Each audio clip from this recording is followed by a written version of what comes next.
Hi friends, तर स्वागत आहे तुमचं हेमांगी सूर्यवंशी यूट्यूब चॅनलमध्ये। तर आम्ही दोघी बहिणी निघालोय मंदिरात जायला। आज श्रावणातला आहे पहिला सोमवार आणि हे आहे आमच्या सोसायटीतलं मंदिर साईबाबांचं।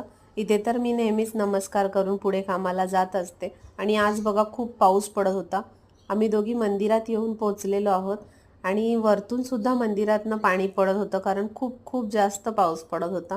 आणि मी देवाची पिंडीवरती बेल वाहून आणि तांदूळ वाहून पूजा केलेली आहे आणि खरंच मनाला खूप समाधान वाटतं। तर दोघी आम्ही खूप भिजलो होतो पावसात आणि मी पूजा करून घेते, बहीण व्हिडिओ बनवते माझा। तर घरची सगळी कामं करून नंतर आम्ही मंदिरात आलोय। सकाळीच येत असतो नेहमी मंदिरामध्ये, पण आज काही यायला जमलं नाही म्हणून मग मी आणि माझी बहीण सगळी कामं झाल्यानंतर दुपार झाली आता आणि दुपारच्या वेळेस आम्ही मंदिरात आलेलो आहे। हे मंदिर आमच्या घराजवळून 10 मिनिटाच्या अंतरावरती आहे आणि खरंच खूप मस्त समाधान वाटतं मनाला। तर तुम्ही सुद्धा देवावरती थोडासा विश्वास ठेवा फ्रेंड्स, कारण देवाशिवाय आपल्याला तारणारा कोणी नाही आहे।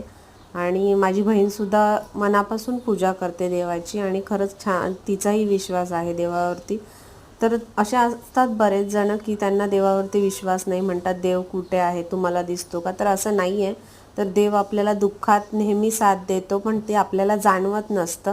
जसा वारा आपल्याला लागतो तो जाणवतो आपल्याला, पण दिसत नाही। मंदिरातून घरी आलो होतो आम्ही आणि आता साबुदाण्याची खिचडी बनवली होती, तर ती खाऊन घेते। आणि आजचा व्हिडिओ आवडला असेल तर सबस्क्राईब